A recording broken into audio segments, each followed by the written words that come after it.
Siapa sih yang gak kenal sama Jennie Blackpink, salah satu member dari grup terkenal di Korea yang punya talenta rap dan juga vokal yang kuat, karisma di atas panggung, serta gaya fashion yang sangat ikonik. Dia juga sangat mendukung perempuan untuk terus maju, menginspirasi dengan kepercayaan diri dan juga mental yang kuat untuk menghadapi para haters.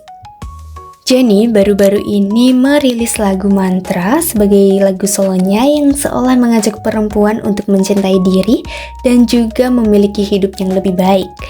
Langsung aja kita bahas 6 mantra cewek cantik ala Miss Jennie Kim.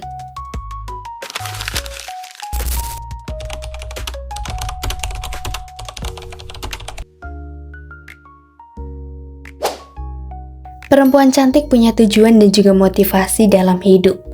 Mereka tahu apa yang mereka inginkan dan berusaha keras mencapainya, baik itu dalam karir, pendidikan, passion, ataupun impian pribadi.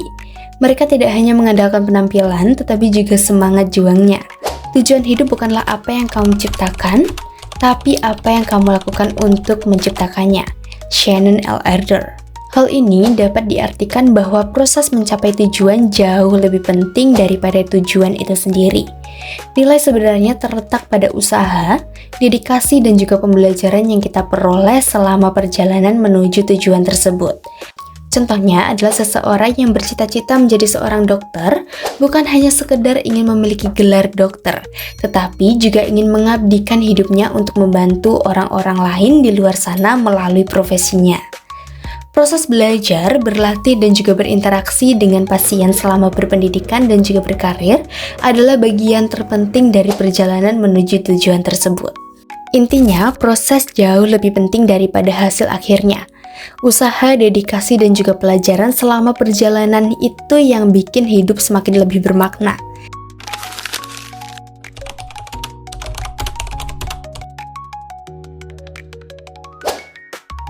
Jennie juga menekankan untuk perempuan-perempuan di luar sana menerapkan yang namanya praktik self-love.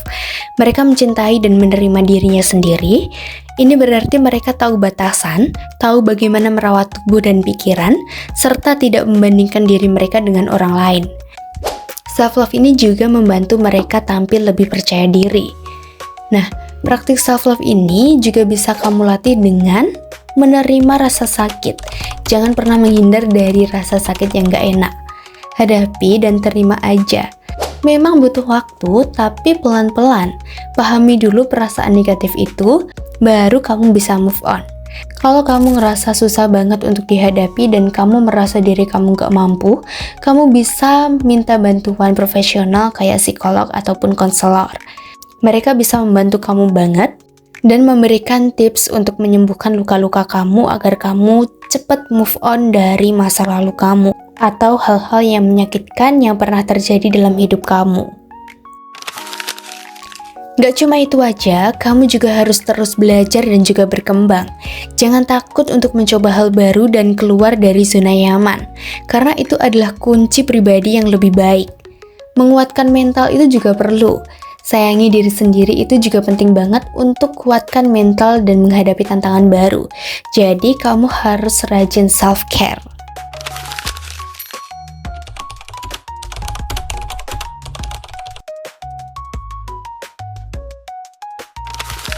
Kalau ini nggak jauh-jauh, salah satu prinsip dari Bali yang dapat kamu terapkan adalah tatuamasi. Prinsip tatuamasi ini adalah mempercayai bahwa kamu adalah aku dan aku adalah kamu. Mengajarkan kita bahwa semua makhluk hidup itu adalah sama-sama ciptaan Tuhan. Menyayangi hewan itu sama kayak ngerawat bagian dari alam semesta untuk menjaga ekosistem. Untungnya banyak banget, buat kita bisa mengurangi stres, bikin kita lebih sehat secara fisik dan juga mental, dan juga belajar empati. Buat hewannya, ya mereka lebih bahagia, sehat, dan mendapatkan perlindungan. Mereka punya hati yang lembut dan juga penuh kasih sayang. Mencintai hewan ini menunjukkan empati, kepedulian, dan juga sisi nurturing dari seorang perempuan. Ini adalah bagian dari inner beauty yang memancar keluar. Interaksi dengan hewan peliharaan dapat meningkatkan hormon-hormon anti-stres seperti dopamin dan juga oksitosin. Berinteraksi dengan hewan seperti jalan-jalan dan meningkatkan aktivitas fisik dapat membantu menjaga kesehatan jantung. Jaga hewan juga dapat mengajarkan rasa empati, kasih sayang, dan tanggung jawab sejak dini. Hewan peliharaan dapat menjadi teman yang baik, mengurangi kesepian, dan juga memberikan dukungan sosial dan juga emosional.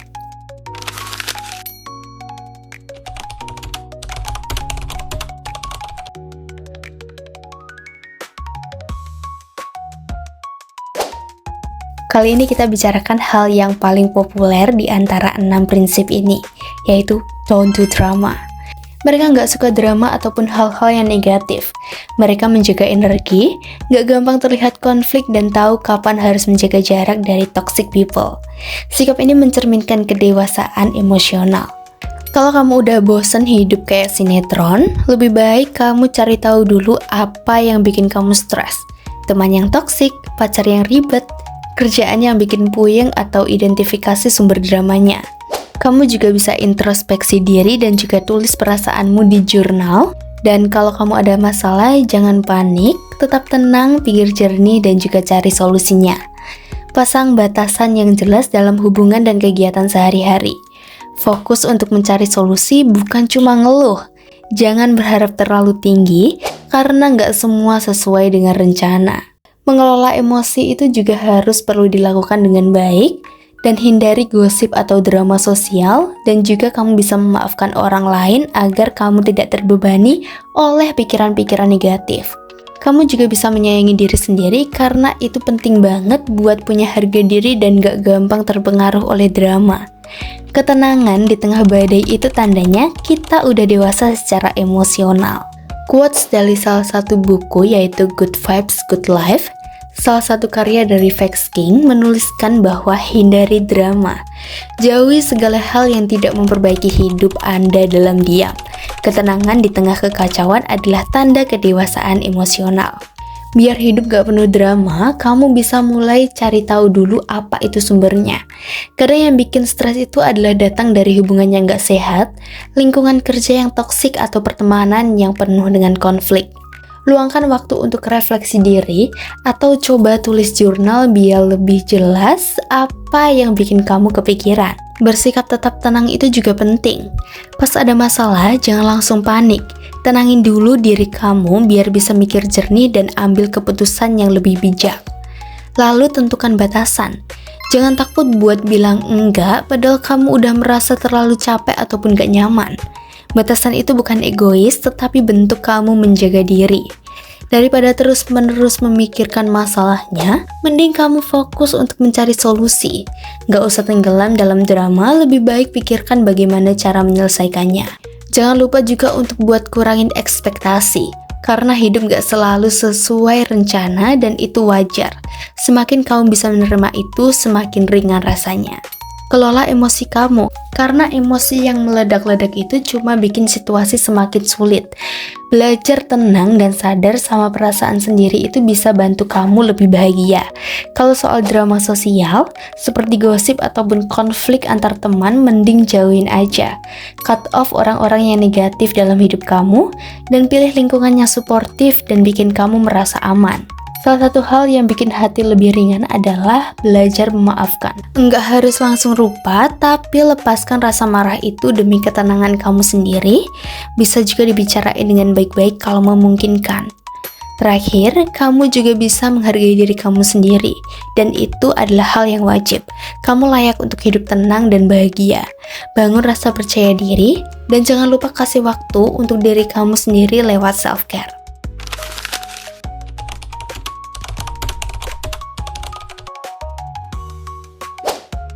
Tidur yang cukup adalah bentuk dari self-care dan juga disiplin diri.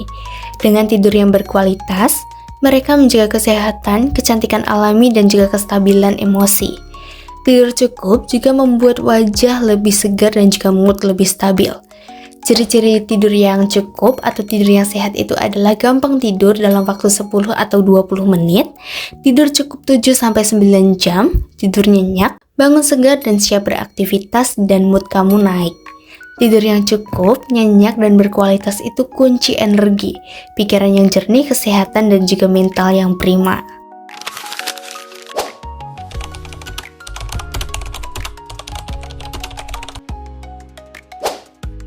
Memanjakan diri sendiri atau yang dikenal dengan istilah self-pampering adalah salah satu kegiatan yang fokus pada diri sendiri untuk menciptakan rasa bahagia dan rileks dalam kehidupan sehari-hari. Ini merupakan bagian dari self-love atau self-care yang merupakan tindakan kepedulian terhadap diri sendiri. Self-pampering itu kegiatan yang menyenangkan, yang bikin rileks dan juga bahagia. Hal ini bisa dimulai dari perawatan tubuh, meditasi, yoga, mengejar hobi, ataupun quality time sendiri. Manfaatnya banyak banget. Kamu bisa mengurangi stres, bikin mood lebih bagus, dan juga meningkatkan produktivitas kamu nantinya. Tapi, self-pampering ini beda banget sama yang namanya self-care. Karena self-pampering itu lebih pasif, kayak belanja ataupun nonton film seharian yang bisa memanjakan kamu. Sedangkan self-care itu lebih proaktif, kayak olahraga ataupun mengatur keuangan. Intinya manjain diri itu nggak egois, malah penting banget buat keseimbangan hidup. Tapi jangan berlebihan juga dan tetap jaga keseimbangan antara kesenangan dan juga tanggung jawab. Nggak ada salahnya kita melakukan hal-hal yang kita suka. Baca buku, nonton film, atau traveling ke tempat yang bikin hati tenang. Itu semua bentuk cinta diri yang sederhana tapi berarti. Kadang, sekedar untuk duduk sendiri di kafe tanpa gangguan apapun bisa menjadi momen healing terbaik. Dan ketika kamu mencapai sesuatu, kasih sedikit hadiah buat diri kamu sendiri. Gak perlu nunggu momen besar, kamu layak diapresiasi karena sudah bertahan sejauh ini. Manjain diri itu bukan sekedar buat senang-senang, tapi juga bentuk istirahat buat pikiran, sehingga bisa membantu mengurangi stres, kemudian bikin mood kamu lebih stabil, dan juga kasih energi baru buat lanjut jalanin hari. Sehingga kamu jadi lebih fokus, lebih produktif, dan yang paling penting adalah lebih bahagia. Kamu berhak istirahat, berhak bahagia, dan berhak buat bilang, hari ini adalah waktunya buat aku. Christine Morgan pernah mengatakan, melakukan sesuatu yang baik untuk diri saya sendiri bukanlah hal yang egois.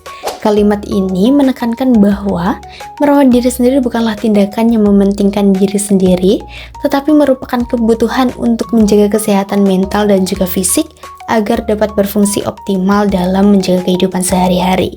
Namun, bukan berarti bisa dilakukan tanpa aturan yang jelas, karena sedikitnya ada beberapa alasan kamu nggak perlu memanjakan diri terlalu berlebihan. Yaitu yang pertama adalah tidak menjadikan kamu pribadi yang malas dalam melakukan segala hal. Lebih sadar akan pentingnya menghemat pengeluaran setiap harinya, tidak sampai melupakan kewajiban karena terlalu fokus pada kesenangan, bisa mengontrol diri lebih baik, dan juga menyeimbangkan antara kesenangan dan juga tanggung jawab. So, manjakan diri kamu sendiri agar sejalan dengan dirimu yang sebenarnya, lalu hadapi harimu selanjutnya. Kalau kamu suka video ini, jangan lupa like, komen, dan juga subscribe. Sampai jumpa di video berikutnya. Bye-bye.